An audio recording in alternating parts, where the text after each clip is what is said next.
Hello, my name is Pat Allen, and today is September the 25th, and we are here at the Cincinnati Hamilton County Library in Cincinnati, Ohio, and we are here to interview the Vietnam veteran for the Library of Congress, and the program is conducted here in Cincinnati by Brian Powers. And today we have the pleasure of interviewing Alan Shannon. Okay. Mr. Shannon. How you doing? Thank you for doing this interview for us. Thank you. You've got the name Al there on your shirt. Is Yeah. that what most people know you by? Yeah, and most of them call me Al. Do you want me to call you Al or Alan? Alan's fine. Alan's? Okay. All right. Well, before we get into interviewing you about your military service, I'd like to talk to you about your background, where you were born, and things like that. Now, where were you born and when? I was born in Cincinnati, Ohio, November 8th, 1948.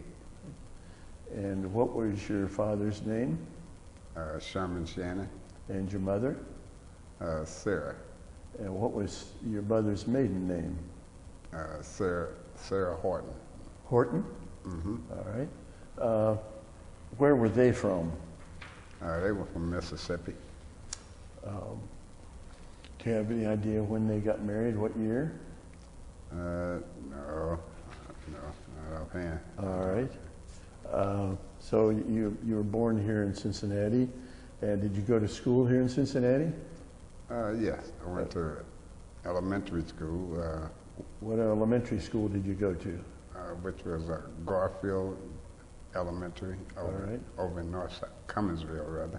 And after you got out of elementary school, did you go to high school? Yes. Where did you go to high school, and for how long? I went to Hughes High, and I went as far as the 10th grade. So and for some reason, I wasn't getting, I don't know what it was. I wasn't getting what I thought I needed out of school at that time, So you dropped out of school, and what did you do? I went into the Job Corps and took up a trade. In high school, when you were in high school, did you work any place outside of school? No. Didn't have any jobs? No jobs. All right. So you went to Job Corps. All right. And where was that? Was that in Cincinnati? No, that was in Edison, New Jersey. All right. Went up there back in '66, I think. And I spent a year, about 12 months. Well, it was 12 months course. How did you find out about Job Corps? Well, I was looking for some kind of trade school to get into, and the Job Corps was, at that time, was the only thing available as far as I knew. All right. And how did you get to New Jersey? Well, after I signed up for the Job Corps, they flew us up. They flew me up there and took up a trade. Well, started a trade. And what trade did you start? Went into auto body repair, and I finished the course. But then, yeah, like I said, when I come back, it was hard to get a job back in the '60s and '60s, back that time, '66. All right. So you leave Job Corps and you come back to Cincinnati and you look for a job and can't find one. Mm-hmm. So what do you do? Well, they was talking about the war at the time, and me and a few of my friends that was in the neighborhood, we signed up for the Marine Corps, and some of them went to the Navy, but we always enlisting, looking for something, something better, something to help the country, to help ourselves. So you chose the Marines? Yes. Why did you choose the Marines as opposed to one other service? Well, I I don't know. I think I liked about the pride of it all, and you know, the togetherness. You know, Where I did you? thrive on that. Where was the office where you enlisted in the Marines? Right here, downtown Cincinnati. We was at the Federal Building. All right. After enlistment, how long was it before you went to training? A week. A week from December 14th, they sent us to California. So were you in California then during Christmas? You missed Christmas? Oh yeah, missed Christmas. Was that the first Christmas you had missed? No, because I had been in the Job Corps, but that was the first one in the service. I did miss it then. So where did they send you for your training? San Diego Marine Corps Base. And How long were you at boot camp there? I think we spent about 3 months in boot camp. Boot camp, different ITRs, different stages of it. So you go through different stages of training, but it lasted about 3 months or 4. Did you know you were going to be going to Vietnam during training?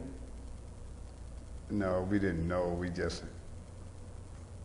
knew that when they said Westpac, we knew what that meant, you know. But before, no, we didn't know where we was going.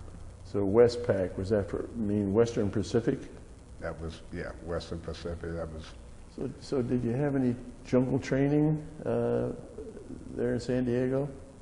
Yeah, they gave us. It was about 2 or 3 weeks of jungle training and survival, stuff like that. Were any of your buddies that you enlisted with, were they with you in the Marines? Yes.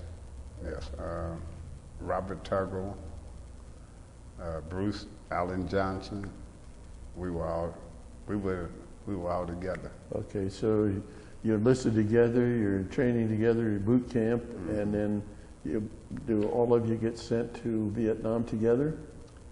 Yeah, but we were just separated after we got there. All right. Then we finally got back together. But yeah, we were all sent from here from California to Vietnam. So how did you get to Vietnam? Did you fly or by ship? It was on a plane, yeah. Did you have any stops? Did you stop in Hawaii or Guam or anywhere? Well, we stopped twice. Once in Hawaii for about, I guess, to refuel, and then we stopped in Guam, which we stayed for about 2 weeks, and then we received more training or more lectures on what to expect, you know. But so that was in December and January of 1967 and 68. 67. And so you're born in 48, so you're 19 years old? Yes. So from Guam, where did you go? They landed us in Da Nang. It was about 9 or 10 at night. How were you flying? Were you flying in a commercial plane or a military plane? It was a commercial plane to get to Vietnam, and then once they landed, it was choppers from then on out. All right. When you landed and you got off the plane, what sensation did you have? Well, first sensation is the heat. It felt like 100 degrees at night. I'm talking about. Well, it was something you didn't expect, you know. Okay. Hawaii was warm, but Vietnam was hot. It was. All right. Yeah. So when you got off the plane, where did they take you? Did they take you? They took us to a hut and set us up for the evening, and then I think about 2 days later we all went to different areas to bring our support for each for who we were replacing. So we were replacing guys, and And they send 10 guys here, 10 guys to this platoon, or All right. company, rather, you know. So at that stage, what is your rank? Private. You're private? And what were your duties when, you know, you're in the hut and then they're going to send you out? What were your duties? Follow orders. All right. That was the main duty. So you and I were talking before we got on camera about you being a machine gunner. Right. Did they put you in the machine gun group right off the bat? No, my first 2 weeks, I was, my first, well, I'm gonna say a month. Well, it might have been 2 weeks.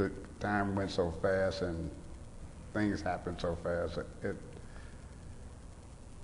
I guess it was, I'd say about 2 weeks, and then I was just a ammo humper, you know, bringing in, carried ammo like everybody else, you know, and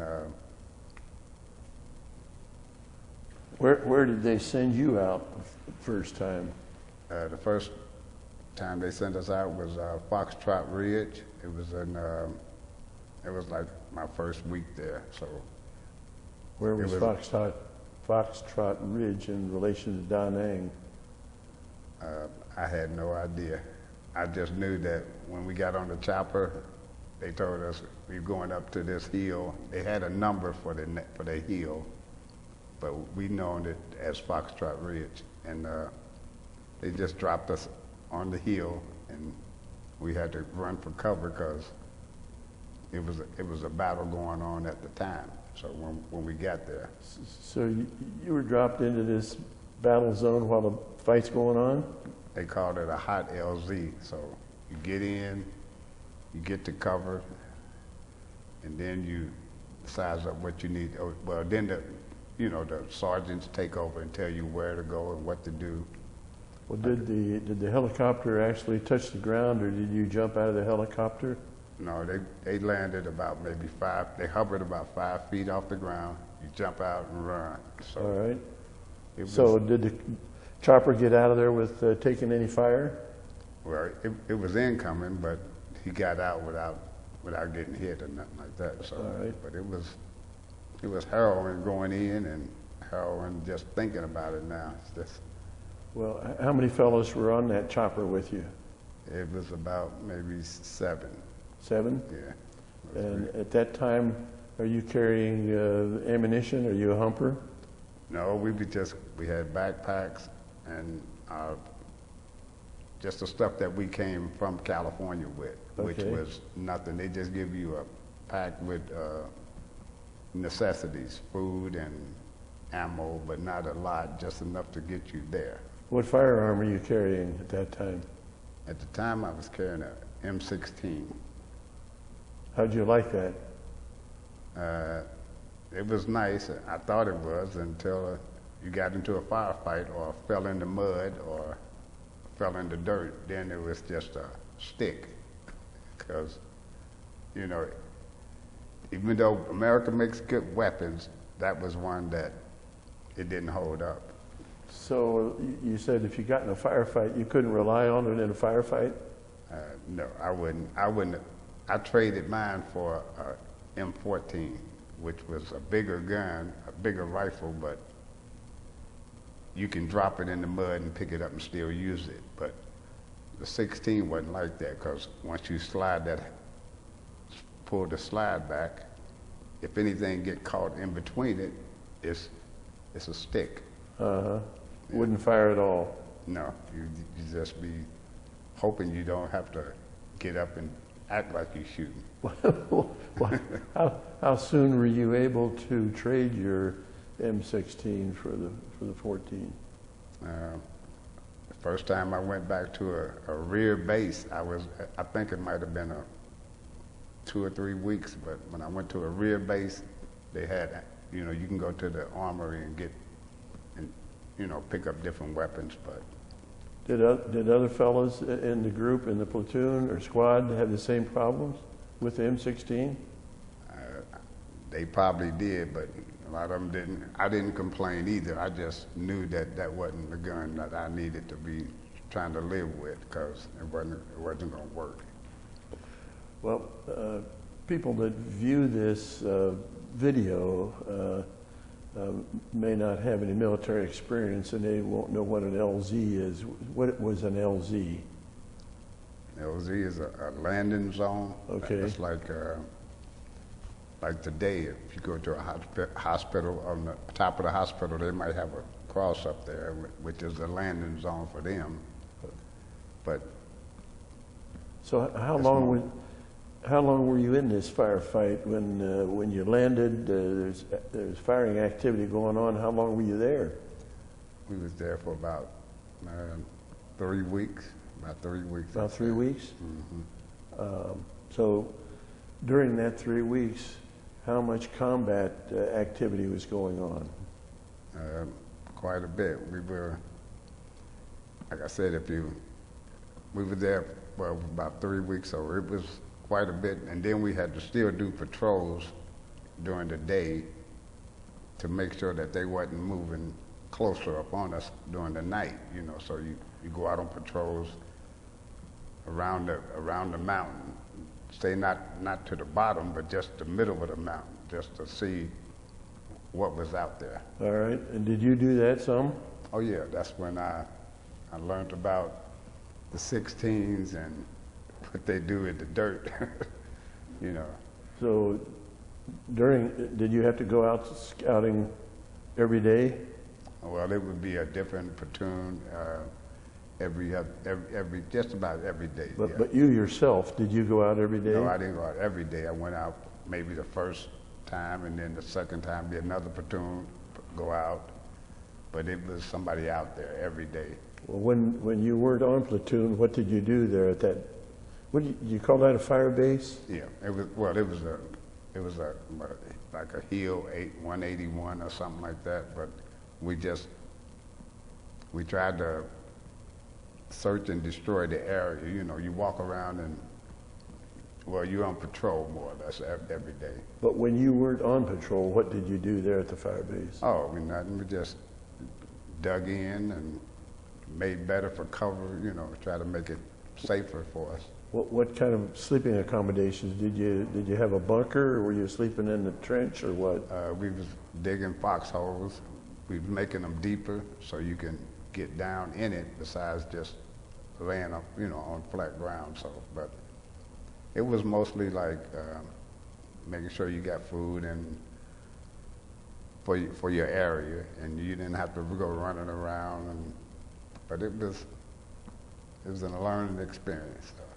So tell me about the nighttime. You and I had some conversation about nighttime. What precautions did you learn you had to take at night to remain safe?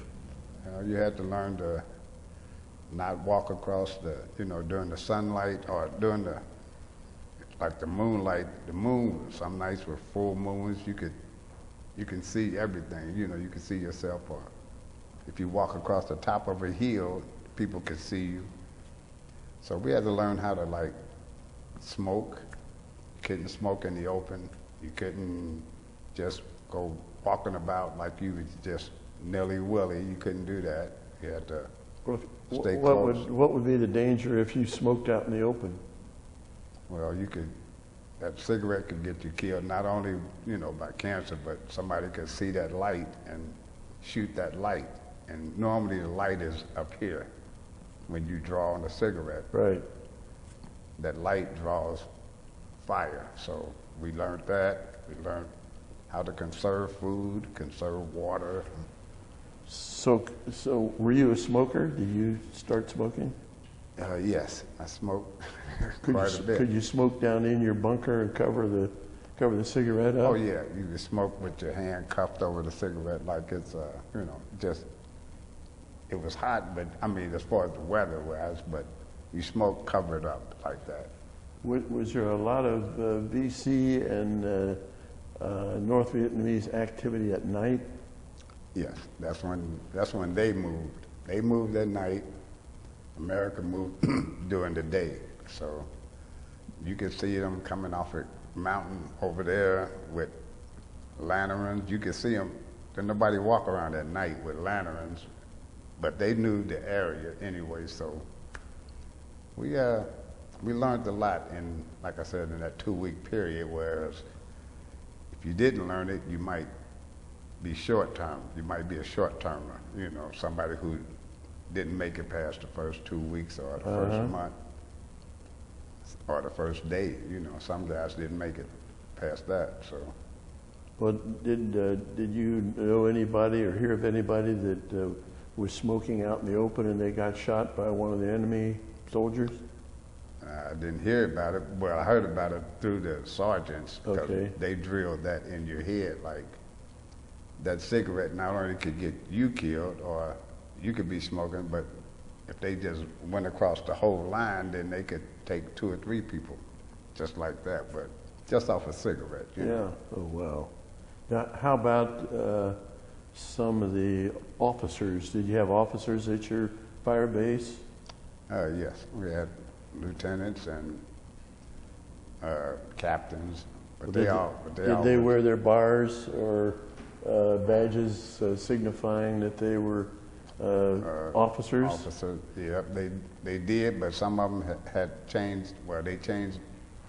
They did it at first when a lot of soldiers probably learned from that by having those shiny emblems and. So was that a danger to have those right on you? Right, and that's why they started doing them in black thread instead of gold bars and stuff like that. Okay. Can you think of any other protection that you did during the day or night other than hiding your cigarette and the fellas not having the bars? Right. What other protections? You learn not to be just moving around too much. You know, you stay close to your hole. And how about talking? Was there much talking that could go on? It was all at night. Hush, hush talking. You would have to be in your either in the bunker or in the foxhole. Just you would talk there, but you didn't want to be up on top talking. And while you were on that first assignment at that landing zone, did you take any mortar fire? Yeah, that was when we first came in. It was mortar fire and small round ammo, you know. But that was just the beginning, and that was mortar fire off and on. You know, it might. Like I said, I was there for about 3 weeks, and it was the same thing. They try to catch you off guard, you try to catch them off guard, and it's something to think about if you never done that. You know, it's like a young guy, 20 years old. You ain't thinking like, I gotta watch this. You know, I gotta watch what I do. But then you learn life or death. It's like that. So. Did you the first 3 weeks? Did you have any close calls yourself with either mortar fire or small arms fire? Yes, we had quite a bit. Well, how about you yourself? Well, myself, I got hit with, I guess it was a piece of shrapnel because I was going to the hole, and it hit me on the boot, hit me on the back of my boot, and then I knew then that you must stay down. You know, you can't stand up and move about, but you learned everything in a short period of time. So that was a tough lesson to learn, that your foot almost got shot. Right, and that was a blessing. I knock on wood to say thank you for that, but because I've had friends that lost more than that. Yeah. You know, so. Yeah. Well, during that 3 weeks that you were there, were some of the men killed or seriously wounded? Oh yeah. And how did they get them out? The same choppers that brought us in, like when I got there, they came, you know, they would circle around and come back to get the bodies. So they'd have a team of maybe 12 guys go up, and 2 guys to a body and put it in the chopper, and then, you know, and you might get, well, when that happened, that's the first time we put maybe 10 people in the chopper, and then the chopper would take off and take them back to whatever fire base we had just come from. So when the chopper would come in, would you fellows on the ground take any particular cautions to protect that chopper? Do you Oh yeah, that was lay down fire for them? Yeah, that was the job of the troops to protect the choppers coming in and going out. So everybody learned everything in a hurry.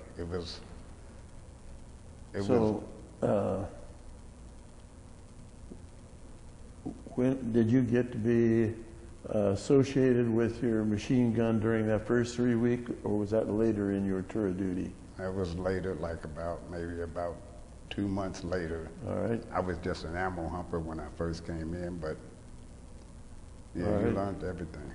So after this first 3 weeks, you get out by a chopper? No, we walked out. They got us to walk. We walked. First, we had to go around and survey. When they had those bombing runs, we had to go down and, well, we walked out so we can count the bodies that were at the bottom of the hill, Vietnamese people. So, and napalm is something that people see, but they don't understand it. Once it goes off, it's over. If you're in the vicinity of it, it's like hot glue on fire that hits you, and then when you try to pat it out, then you got fire over here and fire here. So that was our first patrol after we was going off the hill. We had to count bodies and put them in a bomb crater. That was scary and harrowing, because napalm is like, it's just like somebody lit some tar and stuck it to your arm, and the people they couldn't get away from it. No matter how fast you can run, you can't outrun that napalm. Well, how often, while you're up there on that 3 weeks, how often did they bomb with napalm, or did they just do that when you were going to get off the hill? No, that was up to the Air Force. You call in an airstrike, they'll use bombs and napalm. So, but at that particular time, we was coming off the hill, so they dropped the napalm, and on our way out, we had to clean up. Like make sure everybody was in a crater or. So one of your duties coming down was counting bodies? Yeah. And when you counted them, who did you report that to? I reported to our sergeant, and then he reports to the lieutenant, and then he reports to the captain, as military goes. I'm not going to ask you how many, but were there a lot of bodies when you were walking out? Oh yeah, it was like maybe 30, maybe more, but it was just in the vicinity that we were in. Yeah. It was. I've never seen that in my life, Sure. until I saw that there, which was a person burnt to a crisp, holding on to a branch, like that was his last hold he can hold on to, and like he had just been paralyzed. Right, burnt to a crisp. Now, the fellows that were there, were those mostly VC, or were they North Vietnamese soldiers? I would say most of them were VC, but because even the North Vietnamese soldiers, they were in uniform, but they would change up and just to hang out in the villages. They had well, just like anywhere, you know where you're from, you know where you can go and get around, but I think it was mostly VC. All right. So you get out, you walk out of there, and we walk out. Where did you walk to? We walked to a fire base. I guess it was Camp Carroll or Quang. It wasn't Quang. Quang Tree was our rear, but Camp Carroll or Dong Ha, those were fire bases, in that up around the North I Corps. All right. What's the I Corps stand for? It was the northern part of Vietnam. They call that like, okay.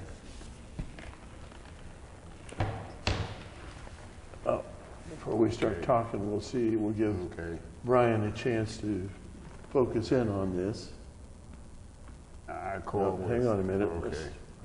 He's focused in now.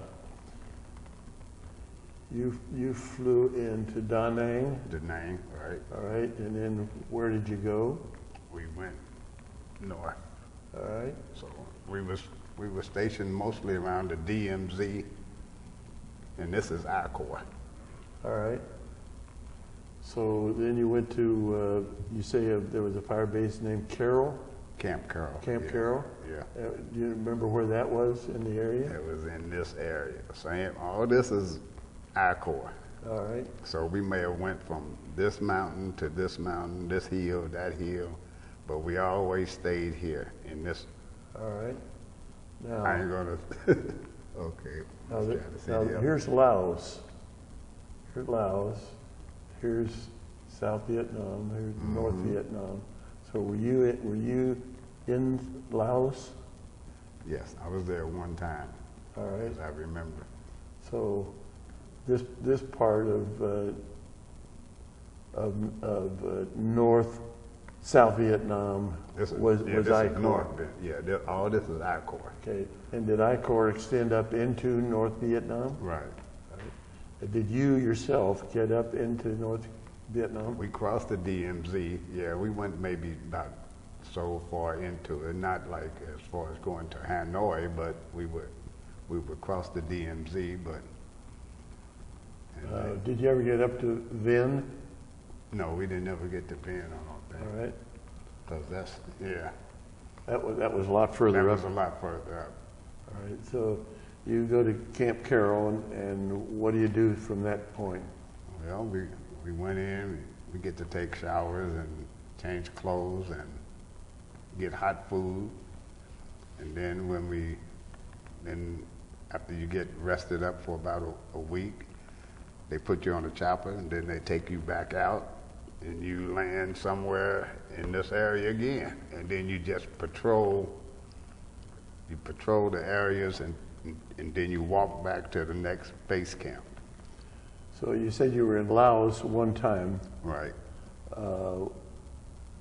Was that a secret mission into Laos?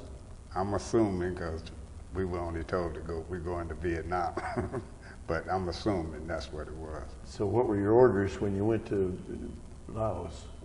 As far as we knew, we was going to see about some tanks. So that was all the information we got. We're going to check out some tanks that somebody had said they saw in Laos. So how long were you over in Laos? I think we was there about 3 weeks because we lost quite a few guys there at that time, and I was like in 60, it was early 67, or I had been there about 2 or 3 months then. Yeah, but it was quite.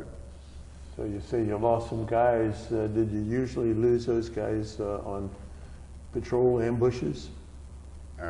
Well, yeah, on ambushes, patrols, unless they attacked wherever we were based at. Like if we were sitting on a hill, they can attack from anywhere. But Well, when you were in Laos, when we was in how Laos, did you lose the guys? Was it on patrol or was it on attacks? it was on attacks, ambushes, and plus we're in another area, so we didn't know where we was even going. We were just doing what we were told. Uh-huh. You were totally unfamiliar with the area that Oh yeah, you'd been sent to. Totally. Right. But like I said, follow orders, and sometimes you make it, sometimes you didn't. Do you remember how many guys were with you when you went into Laos? I think it was. Was it a company? It was. I think it was a company. It was a more than one company battalion. I mean, it was a battalion operation. So it was like maybe, I guess, whatever Marines have as a battalion, which is probably 3 companies. All right. So that's like maybe a couple of hundred guys going in. Okay. And do were you able to bring all the guys out, even the ones that were Wounded or killed? killed, yeah. Were you able to bring the killed fellas out with you? Right, they had support units, which helicopters, they always followed you with the helicopter, so they can bring in whatever you needed, ammo, water, food. You hear the philosophy of no man left behind. Is that what you guys did? Right, that's what we still, I mean, the Marine Corps always believed in that, and everybody lived and died by that, so we... When you're in Laos, did you yourself have any close calls? No, I only made it, I made it partially through Laos, and I was bitten by something like I don't know if it was a rat or something, but this happened in Laos, and then they took me back to one of the fire bases, Quang, it might have been the Dong Ha or something like that. Okay. They took us back to. Dong Ha's right there. Right, they took me back there, and there I would start receiving, for that animal bite, I was receiving rabies shots. Okay. And that lasted about 3 weeks. So you were inactive then for 3 weeks? Right. Were you in Da Nang? I was in Dong Ha, all that 3 weeks? Right. What were your duties then? Is there any other place on here that you want to show the viewers that you may have been? When you left, where did you fly from? Left Vietnam, you mean? Uh-huh. I flew. Out of Da Nang again? I flew out of Da Nang. Okay. Did you have any conflicts between Dong Ha and Da Nang? No, Da Nang was so secured, well, they thought, but they found out it wasn't really secure. They just didn't attack it the way they wanted to, but it was secure when you got to Da Nang, because it was more south. Okay. That was okay. Thank you, Brian.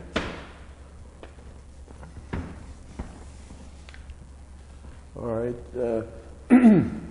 We've got you back at Camp Carroll. Mm-hmm. And is that where you had a chance to clean up and change uniform? Right. So let me ask you this. During those okay. 3 weeks you were out there at that other camp, did you have a chance during that 3 weeks to bathe or shower or do anything to clean up? Yeah, back when you go into the rear, you get a chance to take, they call them hot showers. It's just, 55-gallon drums full of water, and just pull a cord and get wet, and that's it. Now, was that warm water or cold water? It was cold water, but it was heated by the sun, so okay. It was pretty. It was pretty primitive, but it's something that we had to do and learn. Well, I got experience with that on a fly-in fishing trip up in Canada. They had a 55-gallon drum with a stick to make it. See, they might have been. That was cold. That was cold. Right, but Vietnam, the weather was so hot that it would get hot. The water would get hot just from the sun itself. But it was a learning experience and an experience that you don't forget. So, how did you feel when you finally got to take your shower and change clothes? You felt human again for a minute, and then when they say, everything is comfortable, you get to drink a beer because you're in the rear or in that rear. You might, you don't get too lax because the same thing goes, smoking and all that stuff is. So even though you're in a camp in the rear, mm-hmm. You're still in a hazard zone. You're still on guard all the time. All right. And that. Now, at night, in any of the places that you went, did you have any barbed wire or any physical barriers to keep the Vietnamese from coming in? Right. We had they had concertina. They had trip flares. They had what they call them, landmines. You had all that in front of you, but. All right, when you're in any of those camps, did you experience the enemy coming into the concertina wire or the flares or the? Oh yeah, you would experience like snipers, or you would experience even animals like tigers, snakes. It was a whole big difference in that world, because you wasn't just fighting you wasn't fighting just the people, you were fighting elements and the rain or the sun or like I said, tigers. They had rock apes, they had snakes, it was different things that you really had to learn. Right. When you were out on any patrols, were you subjected to any ambushes yourself? Yeah, we were caught in quite a few ambushes. From my whole tour, that was the tour. You set up ambushes. You set up ambushes yourself? We set up ambushes mainly to catch them, and then they set up ambushes mainly to catch us. And well, did you experience any ambushes where they were trying to get you? Oh yes, I experienced. I can't say the number, but I'm gonna just say my tour. It was quite a few ambushes and quite a few people killed from those. How would they set up their ambushes? Were they all the same, or were they different? They were different. Sometimes you would catch a trail. You would see a trail, and then you might set up an L shape, whereas everybody's on one side like this. And then when the people come down through it, then this is the ambush from here to here. So, and they did the same thing to us. So you wouldn't know, it's nothing preset. They just take you out, set you down, and you stay here for an hour, 2 hours. If you're on a night patrol, you stay there all night. Unless something happened, then you try to hurry up and get back to the camp. How would you see at night? If you're on night patrol, how would you see? You wouldn't. You would just, you came from the north, so you would know, like, the way we came in was this way, so the only way back is that way. So, but you wouldn't know. You just had to follow the man in front of you. Were you walking on trails, or were you walking through jungle? Walking through jungle. It was jungle. It wasn't. Well, didn't one tree look just like the other tree? Hmm? One tree would look just like another tree. Right. Right. So you wouldn't know exactly. Like I said, it was something you had to just. Well, did you experience any tripwires or any booby traps on any of your patrols? Right. We experienced booby traps where they would dig a hole and put bungee stakes in it, which were bamboo poles. Okay. Now, the guys have fell into them, and you're in there because it's just a hole with stakes sticking up like this, and when you fall in, so you fall in flat. So would that kill the fellow right. who fell in? Oh yeah, that would kill you instantly. I mean, you would lay there and suffer for a while, but it would kill you instantly because there ain't no way to get you out unless somebody could get you off the stakes. And at night you just. Did you experience that with? I experienced that and experienced the ambushes, which it gives you a heightened sense of awareness about things and people around you. Yeah. Well, how did they cover up these holes that had the bungees in them? With bamboo like this. They would crisscross it and then throw brush over it. All right. And then if you ain't familiar with the area and you running, trying to get away or trying to get to something, you would run right into it. And I mean, I've never experienced that kind of stuff until I went there, but then after that taught me that you just don't run everywhere. You don't do everything you think is right, because would they have those holes with the bungee sticks just on trails, or would they have them located no, they'd random? be anywhere. They could be anywhere. Like if it's a trail here, if this is a trail, and then you try to run off the trail to run to the right or left, you know, they might be anywhere. So you don't know. And then the ambush could be there too. So it was just you learn and you live. Yeah. You know, some people didn't learn, some people did. You know. So how long were you over there? Were you there about 13 months? Yeah, I was there for 13 months, and So during that 13 months, I'm going to assume that you were in a lot of firefights. yeah, I was in quite a few, and I remember them all. It seemed like I can recall it, or I can be somewhere and smell something, and that would bring whatever happened at that time into mind. But it was quite a few. I was in quite a few operations. What kind of smells would bring these memories back? Gunpowder. You can smell gunpowder. You know, you smell death, because people that died that didn't nobody find, there's still bodies their bodies are still decomposing. Yeah. So you know, you got that smell. Yeah. You got Were you there during any monsoons, any real bad rain? right. That was half of my tour was during the rainy season too, because that was like it started raining say in April, and it may not stop until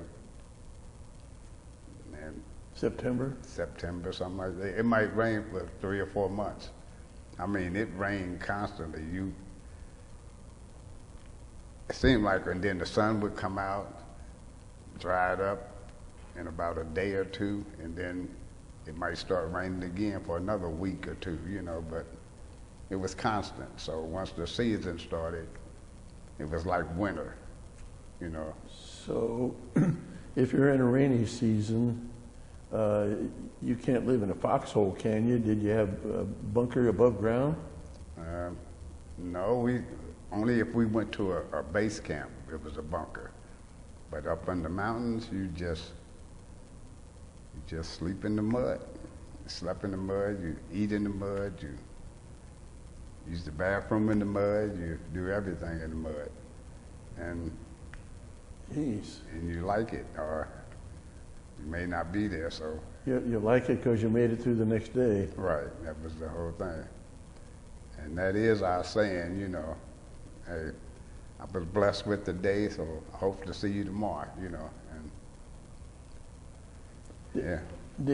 The guys that you enlisted with, did you see any of them while you were over there in combat? Yes, myself and Robert Tuggle and Bruce Johnson, we were there from the beginning to the end. We left together and came home together. But were you in any combat with them? Oh yeah. Good. So did they make it through without having any wounds? Well, no. Tuggle was wounded once, and Bruce, I don't know. I don't know if he was. No, he wasn't wounded, but he was medevac for malaria one time, and that was. But most of our tour was done in the bush. All right. You and I had talked briefly about machine gun crew. Was that a 3-man crew? Well, it's about four Okay. 4-man crew. Tell us about what each person in that crew did. Well, starting with the ammo humpers, it was 2 guys to actually protect the machine gunner, but you still carried ammo. There was an A gunner, which spotted for the machine gunner, and then there was a machine gunner, which He's the one that operates the machine Yeah, gun. he operates the machine, which we called it a machine. Yeah, Right. which it was, cause So this is, what caliber was the machine gun that you, 60 caliber. 60 caliber? Yeah. Do you know how many bullets it would shoot a minute or a And second? You could shoot. You can shoot. I'd say 200 rounds a minute, because and the only time you have to do anything, you change the barrel. I mean, you change the barrel when it gets hot, but it would put out 200 rounds a minute or better, because it's a killing machine. That's why people here in the United States, they understand what these guns do, but it's a killing machine. So is this a portable machine gun that you carried at times Right. from base to base? Yep, it's a 60 caliber.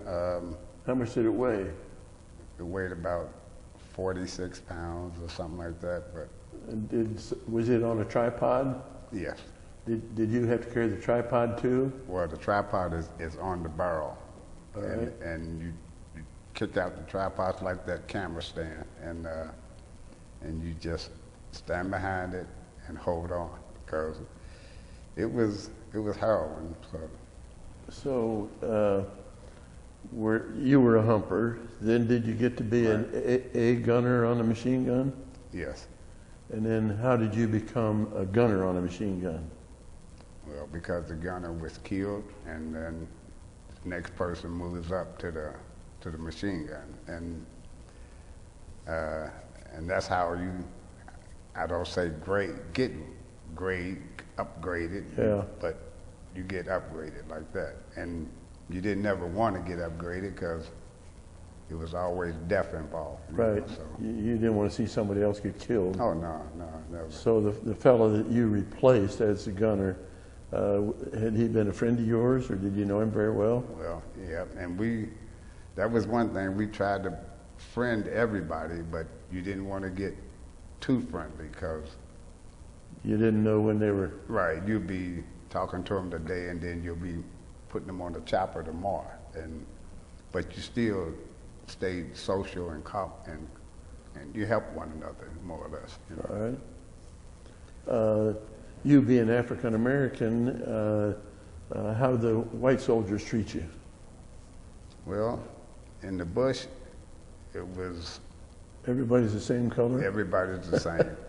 But when they get to the rear, then some of the guys forget, and they go back to the old, I don't like you for that reason or this reason. But then in the bush, they knew I could die, you could die. So they didn't, but most of the time when that happened, when mistreatment and people didn't care for you, was when you're in the rear. Okay. And that was mainly because people in the rear had that status, whereas we're still in control, you know. You know, so I mean, I didn't care who was in control, just as long as it wasn't putting everybody's life on the line. So, but it was a harrowing experience. And Who was your company commander? the company commander, we had 2 or 3 of them, but I couldn't. I showed him my papers of Oh, there was a my lieutenant. His name was Huggett. Huggett, Huggett. Right.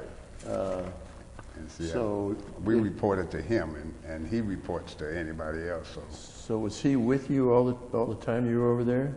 Yes, And he made it through? he made it through. He got back home. He became a lawyer, and he wrote a book called Body count? Body Count. He wrote this book called. I didn't see it until 2017. That's when I saw the book. But I knew his name, and I knew, you know, that he was in Florida. So Was he a white fella? yes. Mm-hmm. How'd he treat you? Oh, he treated us. His last day in the bush, he came to our camp and came to our foxhole and drank a beer with us. That was the first time we had ever did that. But we were in a base camp, so you know it was okay. So, but he was fair, and he was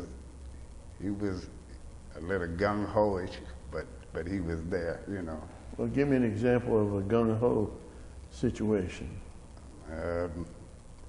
Okay, if you take a hill, like we took a hill one day, and then instead of, you know, I hate to say it, but this was one of those John Wayne actions. He said, everybody get on line and cross the hill. And there's still enemy on the hill, so as we going, they pop up, you know, out of the foxholes. You either kill them then, or they would jump up and run, but most times they would either fight, you know. Those are North Vietnamese soldiers. They would stay and fight, so. But he was a good lieutenant, but he had a little gung-ho-ish about him, you know. But he had you fellas just walking across the hill, right, in a straight line. On line, yeah. And we did that once. Did the enemy pop up on you from foxholes? Right. Or did you lose guys because he had you in a straight line?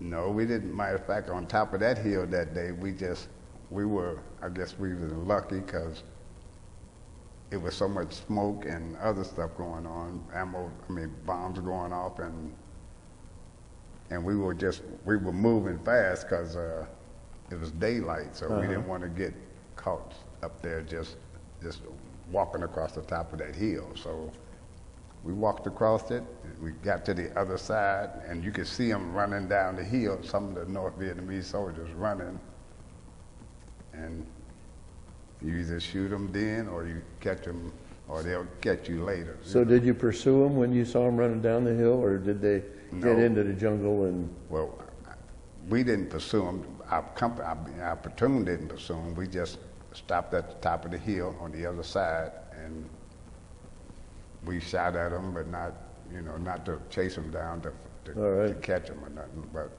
would anybody ever come along and try to count those bodies?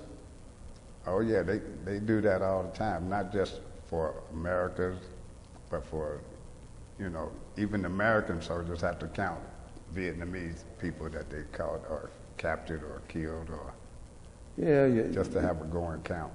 You kind of hear that sometimes the body count wasn't accurate, that they were trying to show that there was more enemy killed than really were killed. Right. And less Americans killed than really were killed. Right.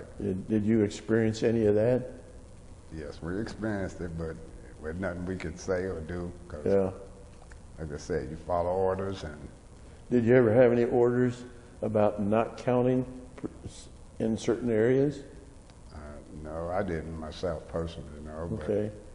But I don't know what the lieutenants did, you know, or the captains did to. Once they got the numbers, you don't know what they reported. They can add to it or take from it, but yeah, we lost a lot of troops, you know, a lot of guys. And what was the longest period of time that you spent out in the bush without changing uniforms and having a chance to bathe?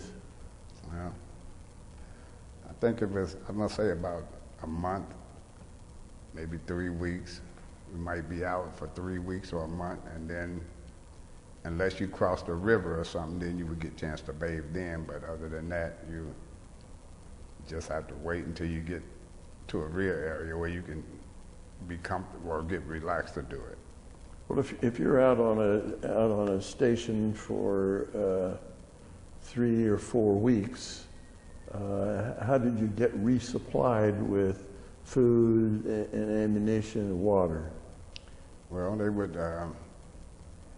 would come in with a chopper. They would call in, and they would fly overhead, and they would drop it in these big bags. They would drop food. They would have water buffaloes. They would bring them out on choppers. You'd they fly over and drop it someplace, and then you start filling your canteens from there. Now, what's a water buffalo? I'm thinking of a real buffalo animal. It would look like a buffalo. It's a tank but they called it a buffalo because all right. it was big enough to hold plenty of water. It's like maybe 100 gallons, 200 gallons of water or something like that. Okay. And how would they drop that? They have it in this net, and then they would drop it, and it had spigots on it, you know. Okay. And you just fill up your canteen from there. But did the enemy try to shoot up your water supply?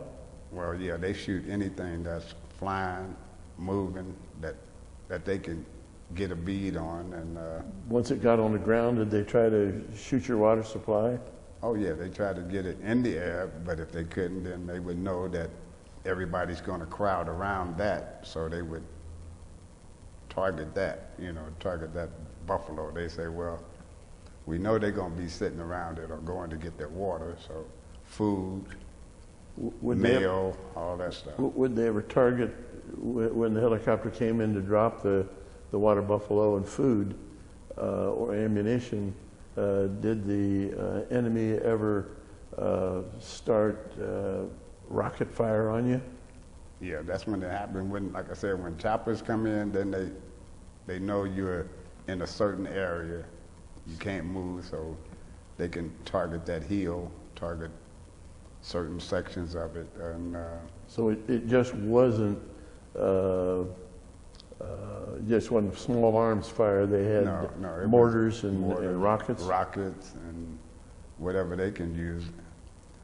I never saw a tank until they was talking about tanks in Laos, and you know, we didn't see tanks too much, but we knew they had them somewhere. Did you ever have a situation where you ran out of water and you tried to drink from a stream or river? Yeah, there's quite a few. Matter of fact, it was one time we was going up a stream, and we was drinking out the stream, and you know, not thinking about nothing, just watching what was going on around us. But we drink out of the stream, go up about, I'd say 50 yards, something like that, and then you would see there might be dead animals in the water, there might be dead people in the water, and after a while, maggots and all that. But then you think about that after you done drunk the water, you done filled up the canteen, then you want to pour that out and get fresh water. So did you pour it out? Did you do that? Oh yeah, I did that. So that happened to you, where we were drinking out of this water, and then we go up a little bit further and hear these people laying in the stream. They were, I'm gonna say it, maggot infested, and they was decomposing. So now, were those bodies enemy soldiers, or sometimes would they be citizens? These were enemy soldiers. These were like mostly North Vietnamese soldiers, because they had uniforms. Yeah. So when you did that, when you saw that, you dumped your canteen? Oh yeah, even if you thought you didn't see it, you saw it, so you knew you had to. You filled up below them, so you had to get that water out and put fresh water. Yeah. And then ain't no telling. You could have got fresh water, and it could have been the same thing up a little further. Yeah. But you know, we worked with it. What we had, that was the main thing. Because of the heat and the humidity, was water more important to you than food? Yeah, because you can, I guess you can go without food, but that water you got to have. We had to have that. How did you do weight-wise? Did you weigh the same when you got out as when you went in? I was less. I didn't weigh. I only weighed about 148 at the time. I think 147. I think I was 130 something when I got out. Okay. But I mean, the food wasn't fattening. You know, it was just sea rations. And on any of your patrols, did you lose any men to capture? Did the enemy capture any of your fellows? Well, we had a couple of guys that got. I don't know if they were captured or they was. I would say they were just missing in action. That's what I'd say they were. But you know, we didn't hear about them getting captured or nothing like that. But there were guys, a lot of guys missing. Like, you know, either they. I don't know what you would call it. They would just disappear. Not to say disappear like you wouldn't know where they at, but things would happen at night. I wouldn't even believe sometimes. But we lost guys, and we still think about them because even though we didn't know what happened, we knew we lost them. They weren't there. They were there at one time, and they weren't there anymore. They weren't there, and then and they don't ask a lot of questions because you're so busy moving. You know, you're moving so much. But they do look for people. You know, especially when you come up missing like that. Well, shoot, I had a question and it just popped out of my head. Did you have any R&R periods while you were over there that 13 months? Yes, I had one week of R&R. I went to Malaysia. And how was that? It was peaceful. It was relaxing. It was quiet. It wasn't no gunfire all the time. Wasn't no gunfire as far as I knew. But what did you do while you were there? Well, I was in Malaysia, and I visited the country, and then I met quite a few people there. Malaysian people and Chinese people, and. Was there a military base there that you went to? No, I didn't go to. Where did you stay? I was at a hotel, and we just visited bars and clubs and different things like a soldier would do on R&R. So even in the States, you would go on not an R&R, but they call it break or something, as they call it. But I just did it, So mentally, did that week off help you? Mentally, that helped me because it gave me a chance to really breathe and think about where I was at and what I was doing. But it made you think a lot. Like, wow, it could be peace. Right. It don't have to be always war, but and there it is, though. So then, how did you get to Malaysia, and then how did you get back to combat? Okay, Malaysia, they flew us out on a plane, which was I guess it was a civilian plane or regular plane. So we went to Malaysia, and then you go back to Vietnam, and then you go back to your company. Well, how did you get from Malaysia back to Vietnam by commercial? Commercial plane. Yeah. Did you go back to Da Nang again? Go back to Da Nang, and then you go then from there you catch a helicopter going to wherever your rear area was, and then you go back to your base. You're back to your platoon or company. So when you're out there in the bush, out there in the jungle, is there periods of time when it's quiet, or is there gunfire and mortar fire and rocket fire all night long? No, there was times when it was quiet, and there was times when you could see the stars. There was a time when you could, you could think like this is a beautiful country if it wasn't in this turmoil. And did you get there was times like that? Yeah. Did you get into any villages? Yeah, we got into quite a few villages, and what did you do in the villages? Did you have to take any extra care when you go into the villages that there might be booby traps, or some of the people that look like civilians would be VC? Right. You would go through. We went to those villages, and we would try to befriend the people to find out if the VC had been there or living there or helping them, you know, and then that was good people, you know, I'm assuming. I couldn't speak the language, but there were good people, but then there were booby traps and stuff that you had to look out for because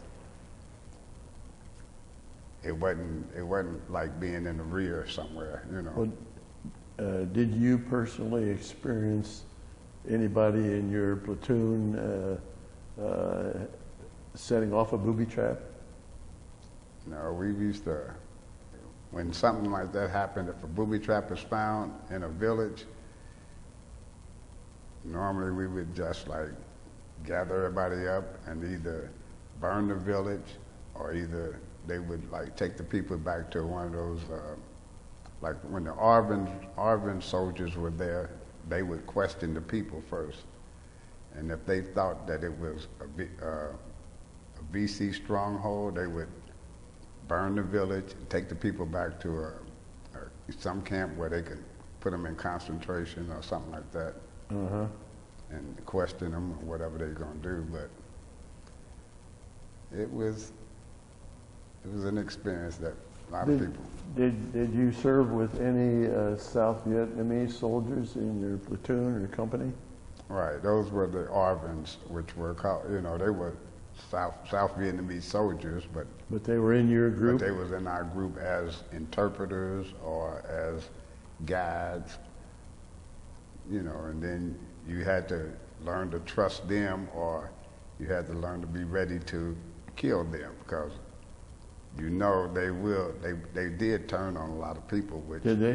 Which that still happens, like in Afghanistan and Iraq, that still happens. But that did sometimes that you would have an Arvin that was your leader and interpreter, right? And he's your friend today, and tomorrow he switched sides. They could, yeah. Some of them did, and some of them, you know, some of them were dedicated to America, which, you know, it's hard. It's hard. Were you ever in a situation where you had one of those fellas turn on you? Not as an attack, but you knew that could happen. Could happen. So you knew it could happen, even if they befriended you and you know and they told you about their kids if they could speak English. But you still had to be on alert all the time. So, and 13 months I thought was a long time to be on alert, and then I found out that ain't nothing because I've been on alert since Vietnam. So I don't know if it's just because I went through that or because that's the way it is, though. But all right, let's take you out of Vietnam. You got out of there successfully, mm-hmm. And you're in Da Nang. How did you fly home? Commercial? Commercial plane. And where did you go? Did you go to Guam first? We went to Guam. How long were you in Guam? Stayed there for about 2 weeks. What'd you do there? Turned in our weapons, or we turned in our weapons at Vietnam, but when we got to Guam, they made sure you didn't have any other weapons. Any souvenirs? Souvenir weapons, nothing like that. And I guess they kept us there for the 2 weeks to calm us down or whatever. I mean, you're on high alert all the time, so it's kind of hard to just turn that off. But right. Even with no weapons, you're still thinking like that. So, well, let me go back to Vietnam a minute. Did you ever experience Agent Orange? Yeah,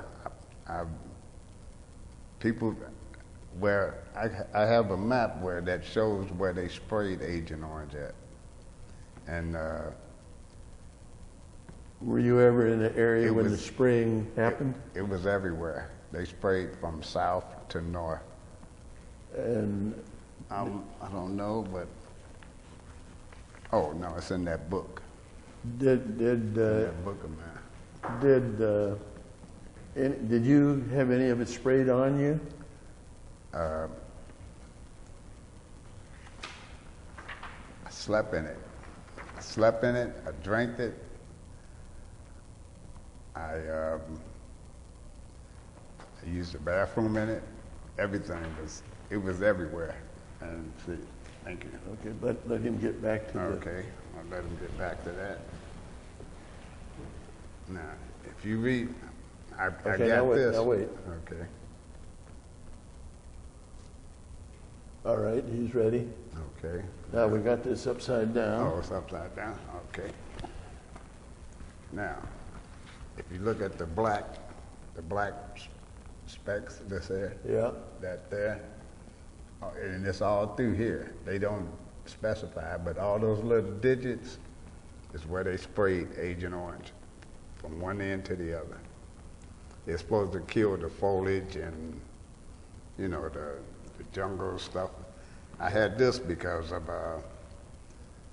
I wanted to see where they sprayed at, and then I learned about Agent Orange after I've seen it there, but I learned about it more after I got home. It's so you saw the effects of it. They would spray it, and then how long did it take for the foliage to die after the spraying? It might even if they sprayed it, it was. I mean, the area was so strong that it was still green. It was still, but in some areas it died quick.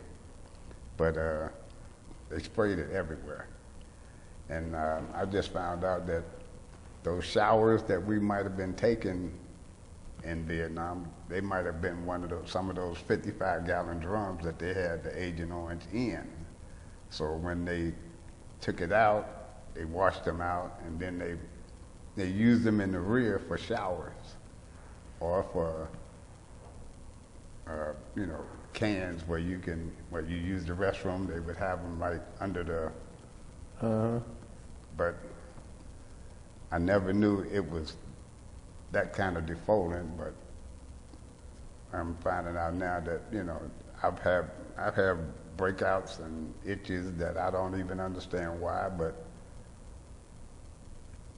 They say it ain't Agent Orange, but I don't know. Yeah. I'm just a soldier trying to do what I'm told. And could be a little politics in that, huh?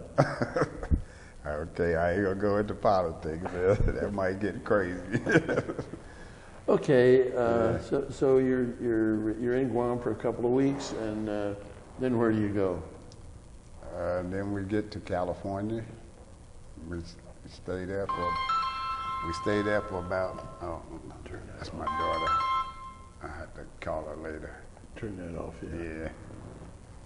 Sorry about that. That's all right. I'm sorry. Yeah, I thought I did turn it off. Okay. So where in California did you go? What camp? We went back to San Diego. Okay. And, how long were you there? We was there for maybe about 2 weeks more, and then I was discharged from there. Okay, when you landed there, did you land at the base, or did you land at a commercial airport? We landed at a commercial airport, and then they. Did you have your uniform on? Yes, and then they bused us to the base camp. To the camp. Did you have any bad experience at the airport from any of the citizenry with your uniform on? Did they? Well, yeah, we had experiences in California because it was all over the news, baby killer, this and that, and then I really experienced it after California. Where did you experience after California? Right here in Cincinnati. Did you have your uniform on still? Well, I didn't have my uniform. I had on a field jacket and one of my field hats, like a fatigue hat. So what did that happen in Cincinnati Airport? Oh yeah, that happened here. I was at a restaurant, and this guy started talking stuff, and he said, he looked at the jacket and the hat. He said, you've been in the service, and then he started talking about baby killer, this and that. But What did you do or say? I was trying to reason with him like, look, that ain't what you think it is, but I wanted to hurt him, but it didn't make, I'm like trying to stay away from that factor, but it was just that he was just belittling the government and what I did or what anybody did who went there, so. So you wanted to pop him one, but you had the wherewithal to resist that. Yeah, well, my girlfriend was with me at the time, and she pulled me out of the restaurant, and we went on down the road. But I've experienced it not just with him, but people have different views on life and what should be and shouldn't be. But I just dealt with it more or less. Good, good. So you came back home from Cincinnati, from California. From California, Mm-hmm. And you discharged at that time.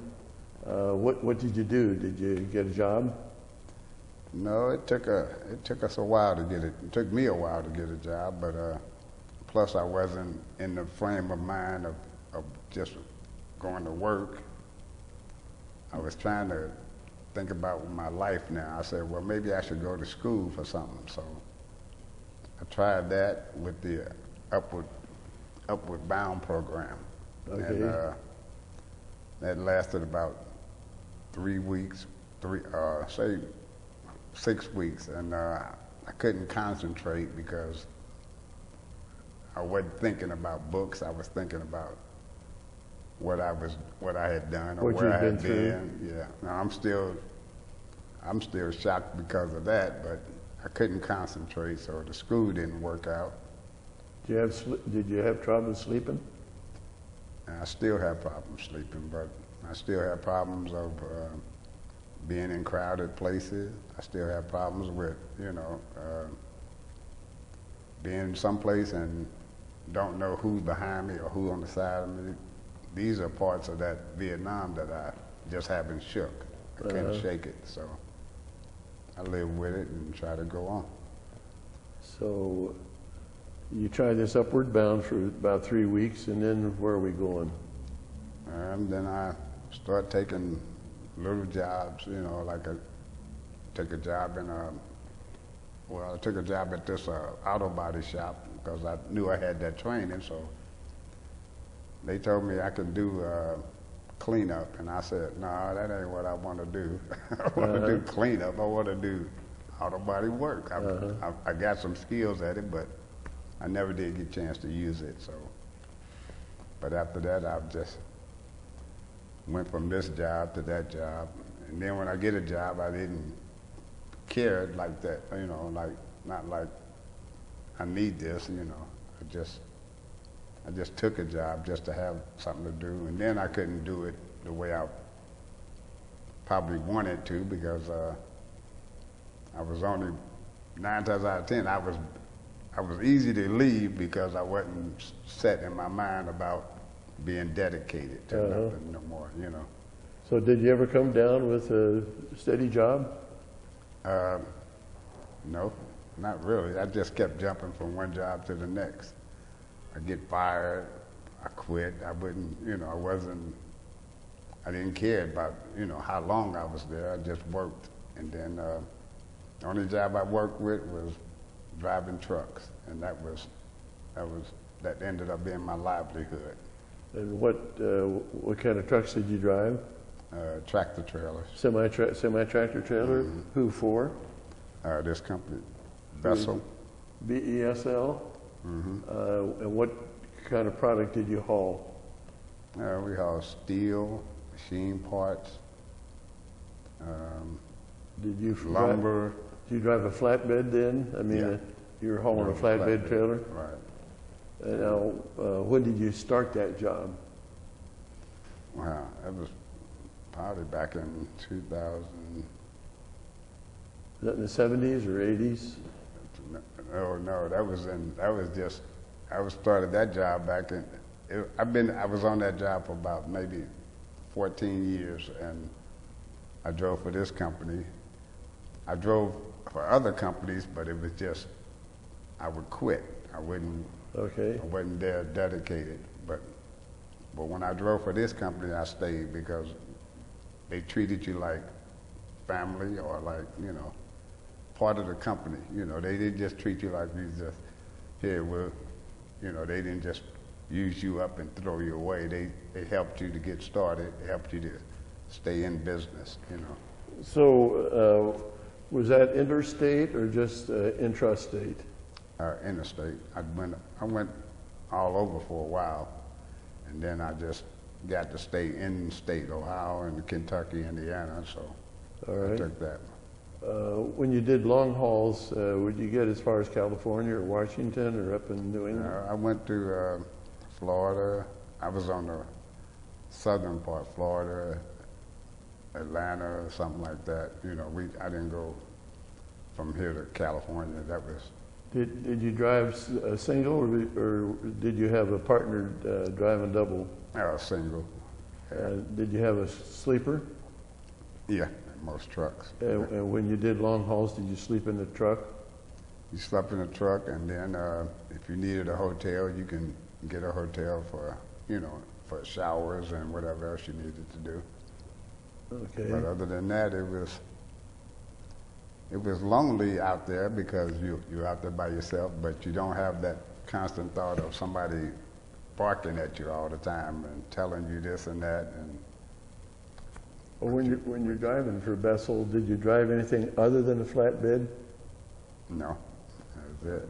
Flatbed. And did you have any close calls as a driver?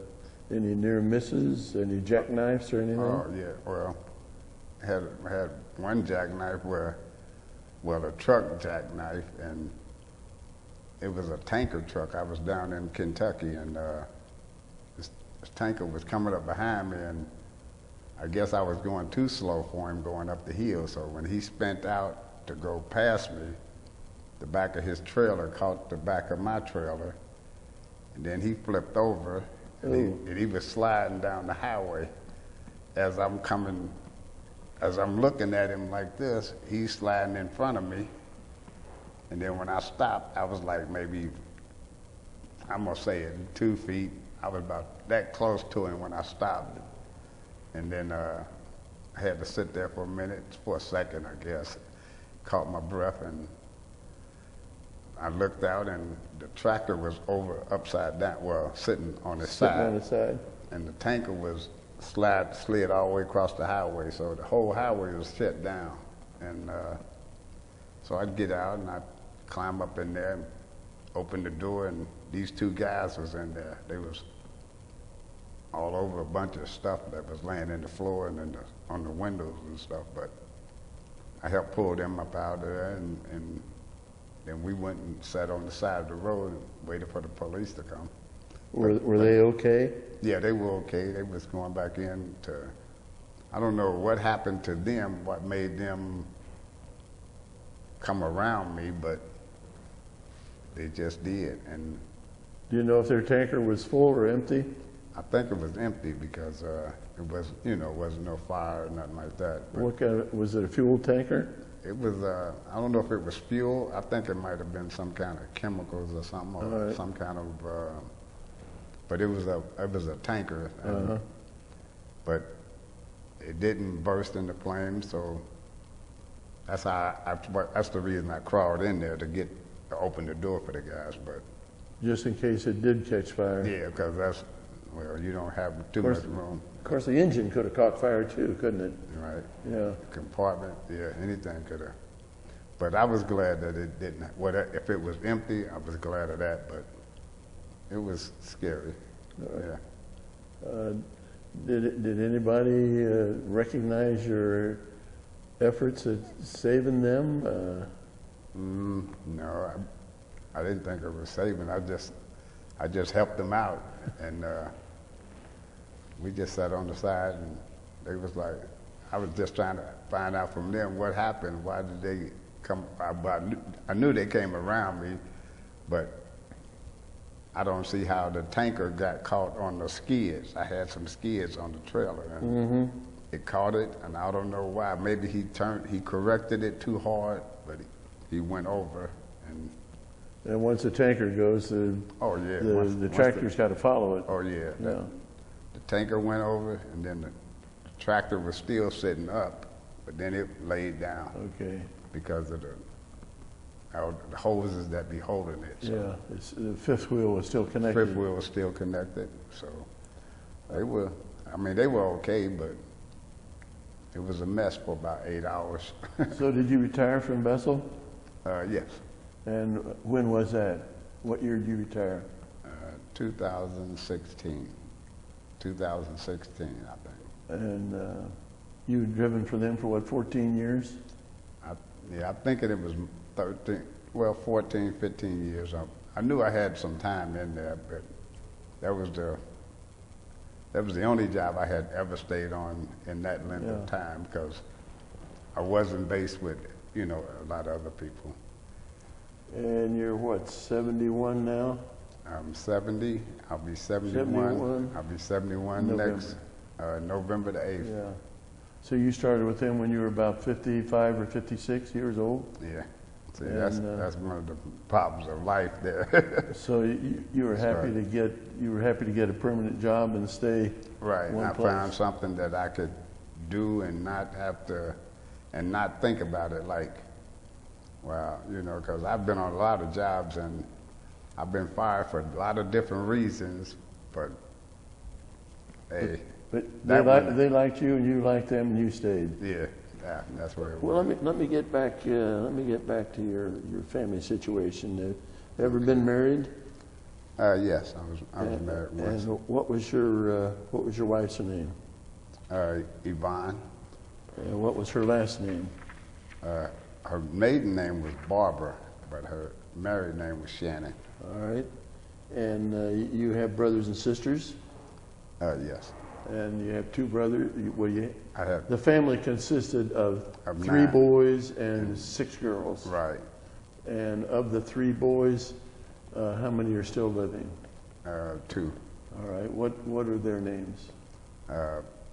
Michael Shannon is my brother, and myself is Alan.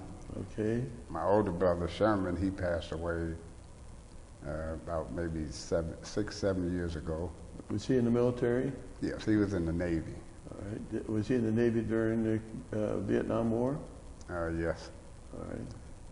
And he passed away from pancreatic cancer. So he was on the Enterprise carrier. Aircraft carrier? Aircraft carrier. And I don't know if they hauled that Agent Orange over there, because a lot of ships brought it, a lot of airplanes brought it, but mostly ships. Well, how close to shore did the Enterprise get?